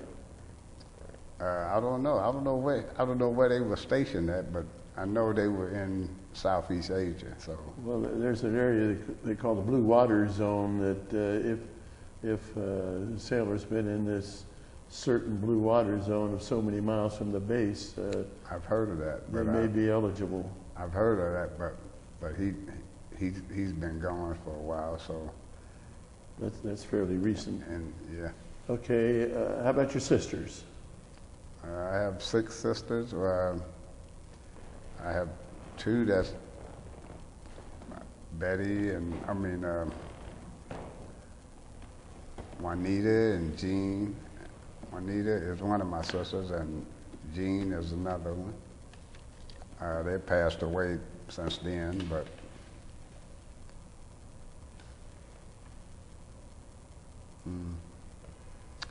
yeah. Marie? Marie, she's still living. I had 6 sisters, but I think 2 of them passed. That's all right. Marie's the youngest? Rosemary's the youngest. Marie, Betty, then it was Jean, and then Juanita. So I'm missing 2 sisters out of the group. So you're missing 2 sisters and a brother. Mm-hmm. You still live in Cincinnati? Yes. Lifelong resident here, except for the military. Right. How about children? Do you have any children? I had 3 kids. All right. One has passed away. All right. Was that a boy? That was a boy. He was 28 when he passed away. And what was his name? His name was Alan Maurice Shannon. Alan Maurice Shannon. He died at age 28, and I understand from talking to you earlier, he happened to be the random victim of a gunshot. Right. And you got 2 girls? I have a daughter and a son. Oh, okay. And but those are my other 2 kids. All right. They were by another mother, but All right. but those 2 are still present, and we're still working hard to be better. What's your daughter's name? Her name is Allison And what's her last name? Shannon. Allison Shannon. Now, is she married but just uses Shannon? Yeah. No, she's not married. She's not married. she's single, but All right. and I have a son. His name is Sherman. Sherman Shannon. And how old Sherman? He's 32. Does he have children? He had 1 daughter right now. So is that your only grandchild? Yes, that's my only grandchild. Now I got a great grandson by Alan's first child. Okay. So, and my granddaughter her name is Malaysia, because that's where I went, to Okay. Malaysia. So I don't know if we just think like that or if we just living life and taking it as it comes, you know. So what are you doing in retirement? You got any hobbies? Stay healthy and do the right thing. All right. Where do you live now? I live on Vine Street in Cincinnati. Matter of fact, right up the street from here. All right. Do you live in a house or an apartment? House. Do you have a yard? Yeah. Take care of the yard? I do that. Yeah, I do All right. yard work, and trying to do some semi-nonprofit work, like trying to enlighten younger people about life itself, you know. But, Good. How do you do that? well, I got a little store, and I put up little signs, little notes that tell them, you know, think about life, or, you know, invest in you, or, You got a little store. yeah, it's a little plumbing tag. What do you do at the store? Sell cigarettes, pop, chips, Okay. and food items, you know, well, nothing cooked, just food right. items, you know, snacks. Well, I thought you weren't doing anything. You're an entrepreneur. Well, yeah, I work well with myself. Good. Good. I can't. Sometimes I don't do good with other people because they have. Everybody got a, you know, they see problems in everybody. So Right. I try to just do what I can do and keep moving. But Good. that's about it. Now, where's your store? Is it on Vine Street? Yeah, it's on Vine. What kind of neighborhood's it in? Have you ever had any problems with theft or robberies? No, I haven't had problems with that. Yeah. And because I put the product inside and the people on the outside. So they don't have no reason to steal. Okay. But, you know, but it's like a little mom and pop place. Sure. And it helps me to stay grounded, and I could talk to some of the kids, you know. Right. Maybe I can stir them into like, hey, stay in school or do this or that. Right. Every gun ain't a good gun, because I've seen it. Even though I'm living in the city, I've seen a lot of killings right in that vicinity, because people don't, I guess they don't see the light about the gun. Yeah, it's crazy. Yeah. Well, I'm going to let Brian have a few shots at you. Okay, well, let's take a break for a minute, and then Okay, Alan, we're going to let Brian ask you some questions. I've been here most of the time, all the time, and we'll get him some shots at you. Okay. So before you joined the Marines, I guess you must have been somewhat aware that Vietnam was happening.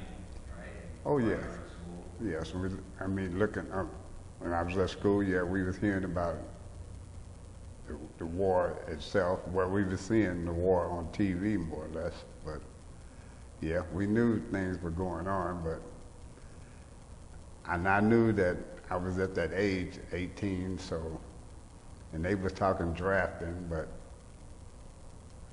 I was aware of the war itself, yeah.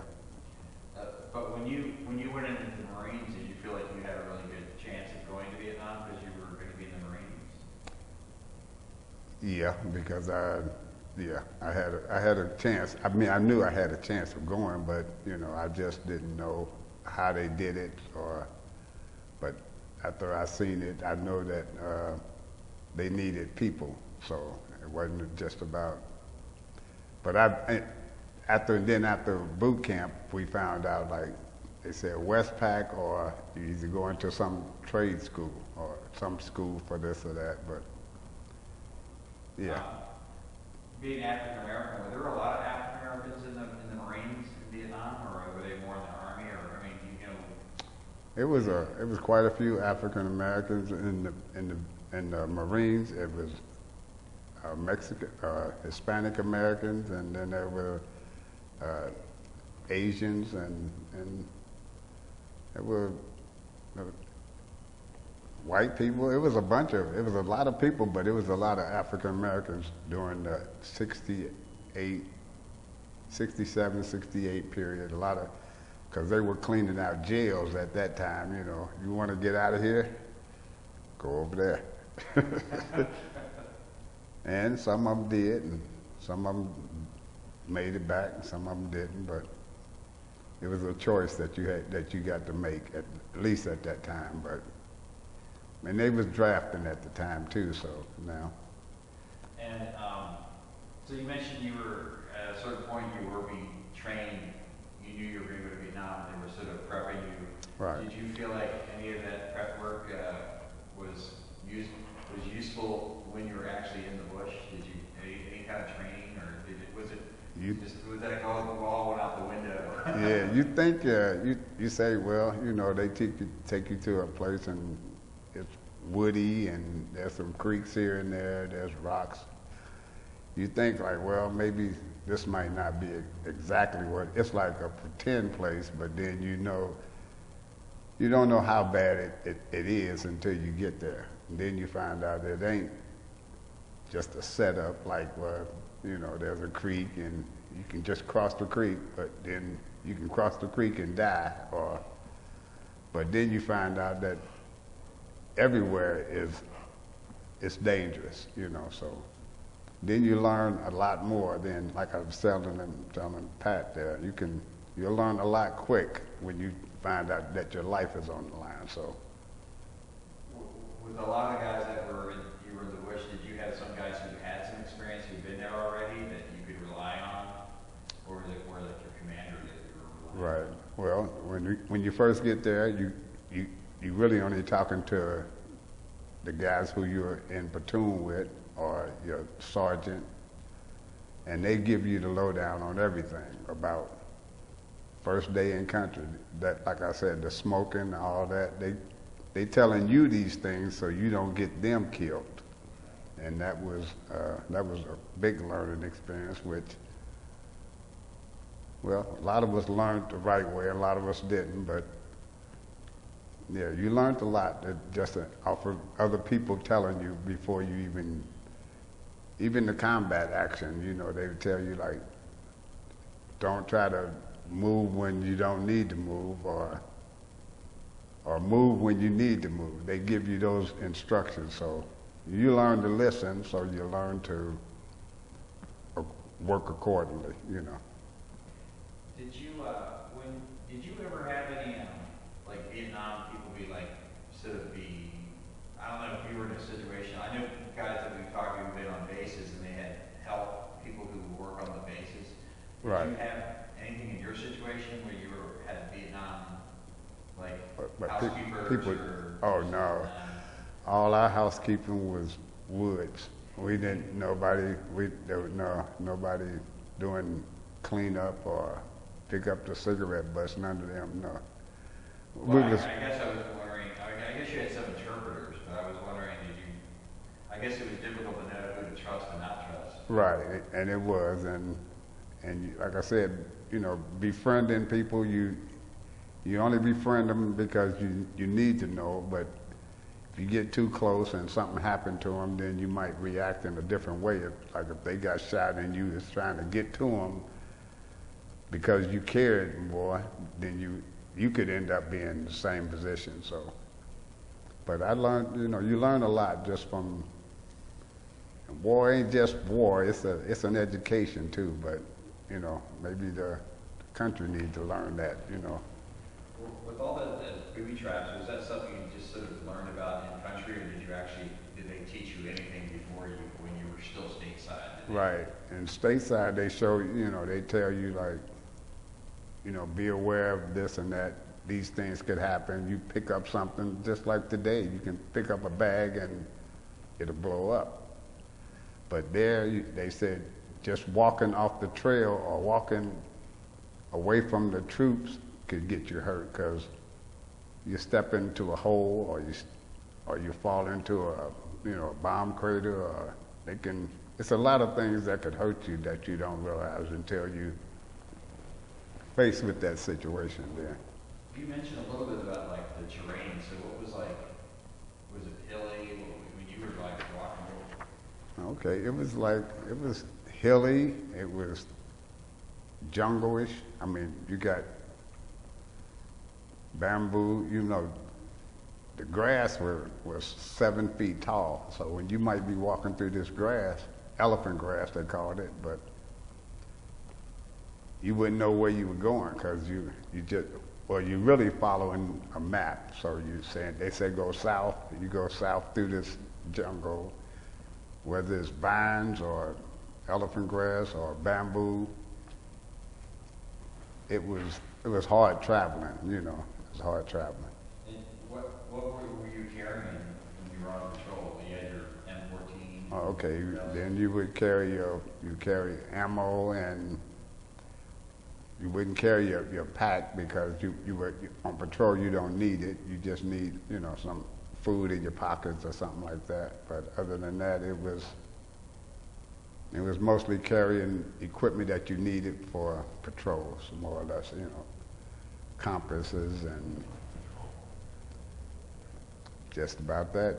But other than that, it was mainly sticking to whatever your commander tells you, or whatever they tell you you need it for that time, you go ahead and take that. And I guess you were just sleeping in tents when you were at fire base or something? No, at the fire base we slept in, tents or whatever they call them. But in the bush we just slept in we have a poncho and we just make a shelter half. You put that up just to keep the sun and the rain off of you. Other than that, you slept in the dirt or like that picture, you just slept on the ground. That's it. And you must have had a lot of visitors, like insects, come.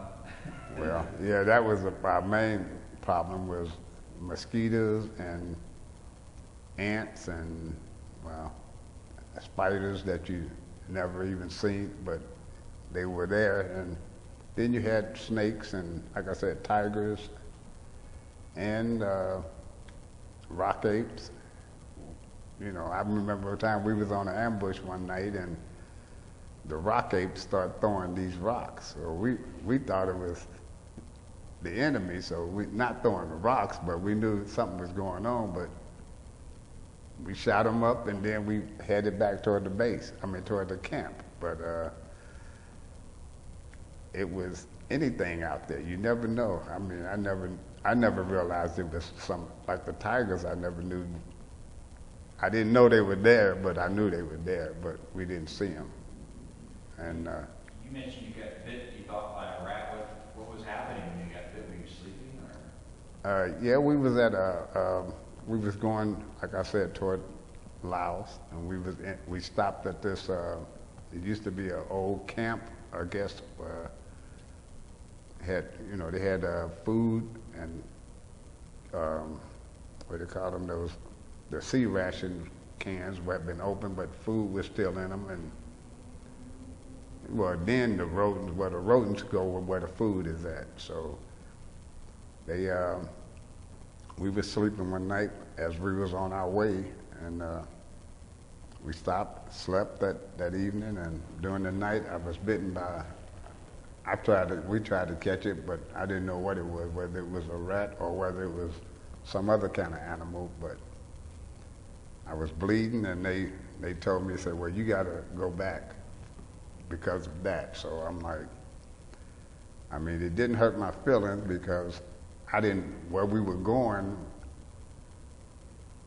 guys lost a lot, we lost guys on that trip. So quite a few guys. So,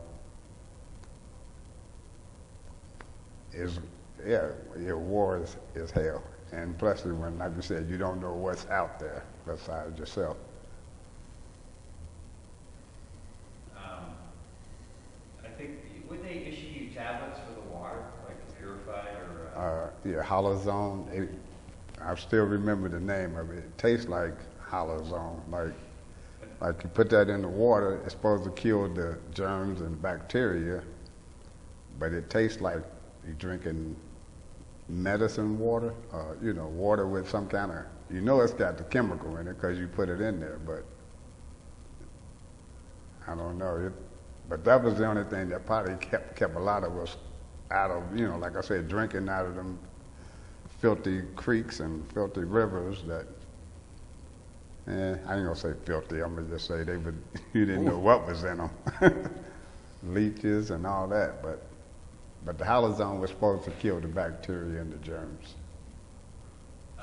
Did you ever see any kind of, in any areas where you saw like where it used to be the French presence, like any kind of thing, French colony? Did you ever see anything like that?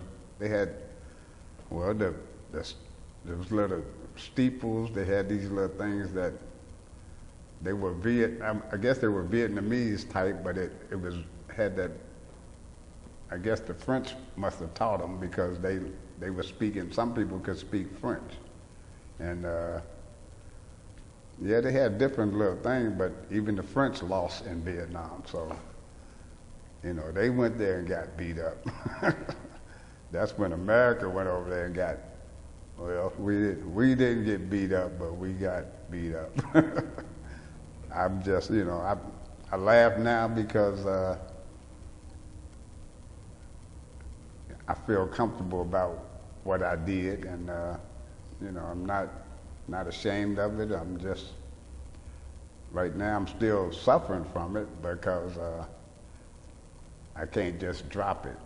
For some reason I can't drop it, but I'm still working with it though. Did you, was there any opportunities for you did they have anything like USO shows or entertainment stuff when you were over there? Yeah, they did, but I think we only seen one. I think it was one show that we seen, but it wasn't a Bob Hope show. It was something like some ladies from the USO. They had came in, they were singing and dancing, and it was maybe a country western star was there one time, and we just enjoyed the camaraderie and the peacefulness of it. But then you were sitting there with your rifle, so it was fun, but it was dangerous. So because you got a crowd of people around you, so anything could happen, Were you ever keep in touch with people at home, like with letters or anything? Did you ever get mail when you were out in the bush? Or? Yeah, we got. You would write when you could, and as long as the paper was dry, and But I got pretty much mail from my family, sisters and brothers, but girlfriends, stuff like that. But it was. Yeah, it was a good thing. To get mail, it was a good thing because some people didn't get mail. And some people who did get it wish they hadn't got it. Because it was a lot of things going on back then, I'm assuming, But were you able to mean, you were over there, I guess, for most of '67. Were you also over there in '68? I was there in '68. Well, I got there in '67. '68 was the tour, and then I left there in '69. Okay, so you were there when the Tet Offense happened, I guess. Yeah. Where were you in country when that happened? When Tet Offense happened? Well, I was in Quezon at the same time that was going on. Quezon got hit with a mortar round or some kind of rocket, and it blew up for about a month. That place was on fire for a month or so because they couldn't put it out. I mean, it wasn't a fire; it was just explosions. You know,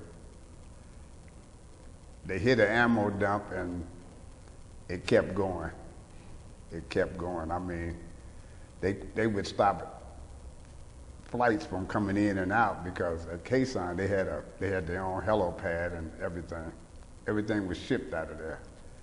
So it was a month or more while that thing blew up. But every place else in the country there was, you know, a lot of activity because of the Tet Offensive.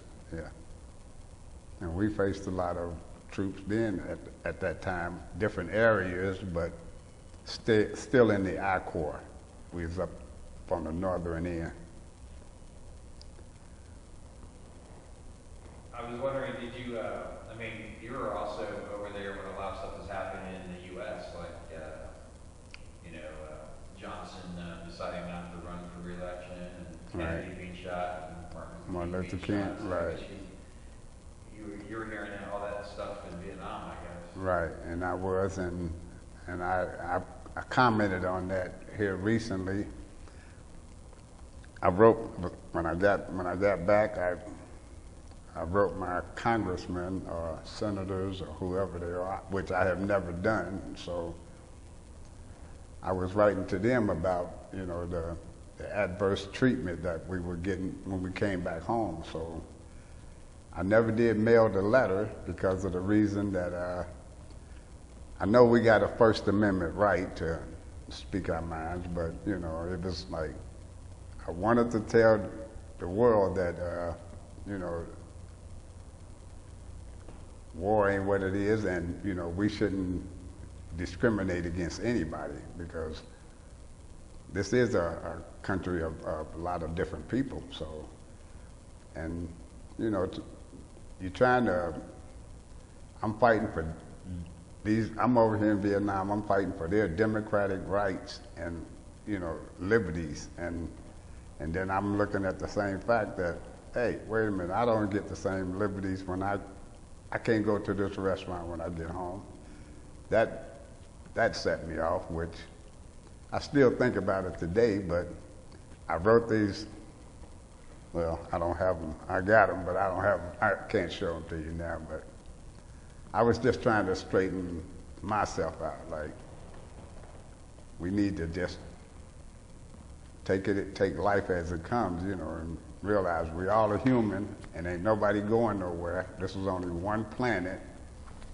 So as soon as people learn that we got to learn to live together, it's probably going to be a better planet. But that was just my rendition of it, you know. But yeah, a lot of things were going on back here that didn't set well with me or a lot of other people over there, you know. But I don't know. You want to make it right.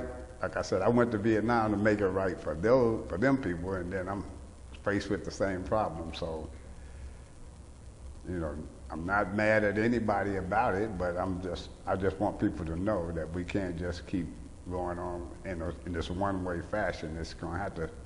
We all gonna have to learn to live with each other because ain't nobody can jump off this planet, and that's the whole story. You can't leave here, so like they said, let's learn to live and get along and help one another. Like we help other countries, we should help each other because we got a lot of stuff going on right now that's really, it don't make sense, but it do make sense to some people who wants it all. You can't have it all. You can only just. I'm not a speech writer. I'm just telling you like I feel. We all need to just settle down and just take life as it comes, because it's rough enough by itself, just living. Did you ever consider staying in the military beyond your? Now I enlisted for 2 years, and that was strange. I didn't know how I even got enlisted for 2, and everybody was getting 4. But no, I had thought about it. I said when I went into service, I was trying to serve my country and show the people that, I'm worthy of, just like anybody else, I'm worthy of speaking my mind and doing the right thing. But then I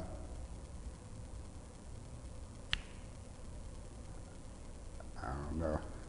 I'm just just dumbfounded about it. Well, some of the guys that we've interviewed who were in Vietnam, sometimes they just kind of said they put that on the back burner of their life and they just didn't ever really talk about it. Were you one of those people too who did that? I mean, or were you someone you always? I mean, you were telling a story how you were in a restaurant, you were wearing some of your uniforms, so obviously you weren't like hiding at that point. But I was wondering if there was a time that you kind of didn't talk about being in the military, or were you always someone like that? Right. Because obviously you're involved with some veteran groups now. Not just Right. I've been involved with the veteran groups since '86. I've been going to vet groups for 86, and since I still go to veterans group. Matter of fact, I'll be at one tomorrow. But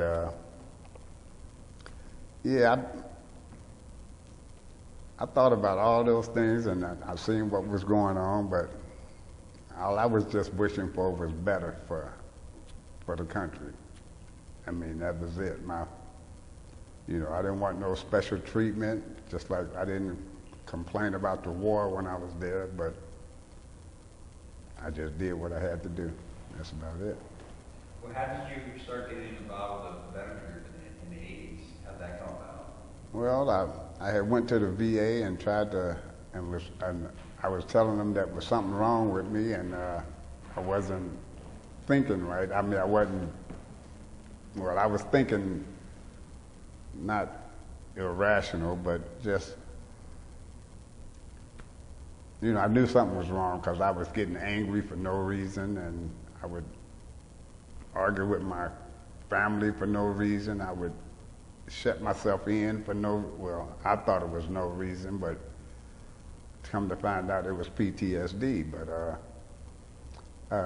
and I've learned I've never talked about it up until, like I said, last 2 years, and I've been home for 50 something years now, and I couldn't speak about it until I finally broke down to a VA, doctor, and I was able to explain myself, shed some tears, and I voiced my opinion about it, and I mean, I know it was a lot of time after Vietnam, but it was still bugging me, just like today it still bugs me, but we just need to, there's too much trouble in the world for me to just hold on to, trying to get away from the bad thoughts and move on, So you have a group that you meet in Cincinnati?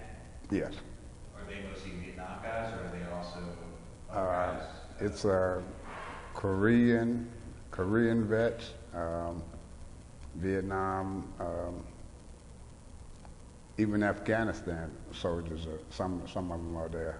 And we sit around and we talk about experiences, and not war experiences, but just experiences on what we feel and what we're thinking, and how to make it better for each other, so I couldn't talk about it to my family and friends because I didn't think they would understand it, but yet and still, when we get to the vet groups, we we seem to relax a little bit because we know these people understand because they've even if they was in Korea War, they still understood war and the causes of war. You know, people die and people move on, people do different things, but it's an experience that, you know, you wouldn't want to wish on everybody, because everybody don't want it, don't want war. Not as I can see it. I mean, I know I didn't, but I knew I was going to serve my country, so, but it is something to ask a person to do, and that's why I said I respect the Afghanistan soldiers and the Iraq soldiers, because they're going back and back and back. See, it's not like you go do 13 months. If you get through it, you're okay. They go do 6 months, and then they go back for another 6 months. They go back for another 6 months until something happens, like either you get wounded or killed.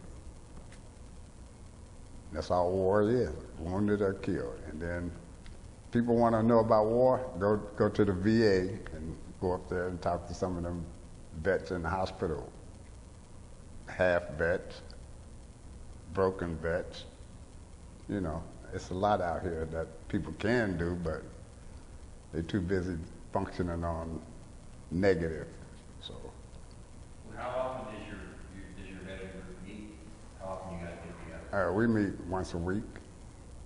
And like I said, I've been doing this since '86, so yeah, it's been a while. And I'm still learning stuff, even though we just talk and. Do you guys meet at the same place, or you change up your we locations? was meeting at the same place. I go to the Norwood Center, and then I ventured out and I said I'm gonna go and visit another group. So I went to Middletown that's where I met Pat at, and hey. Life is an experience, and I need to experience more of it, because I've been shut in for a long time. So for 50-something years, I've been shut in. Like this, I wouldn't have done 5 years ago, 6 years ago. I wouldn't even have.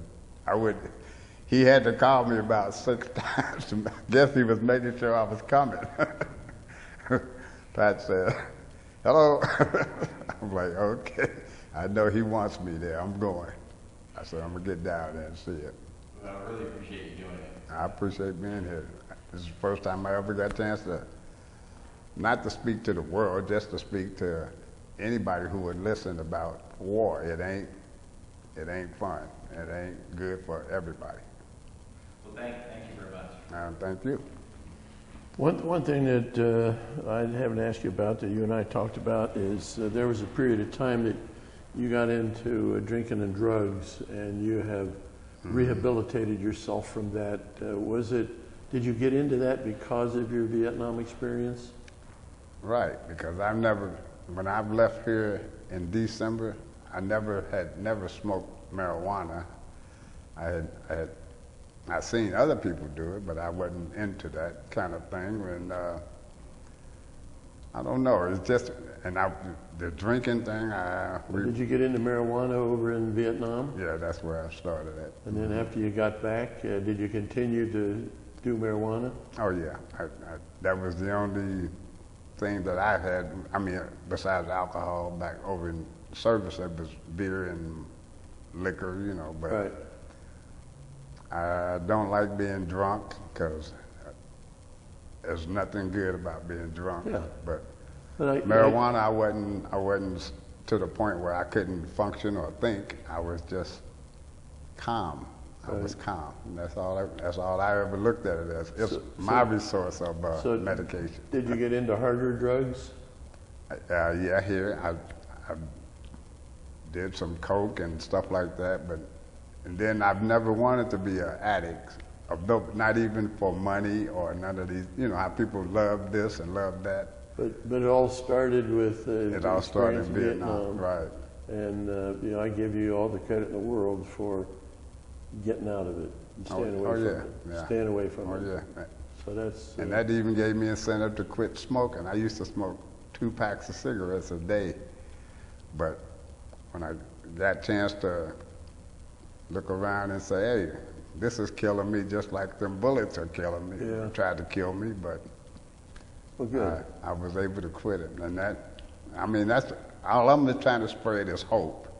If it, you know, war is bad, but always look at hope, because it is out there.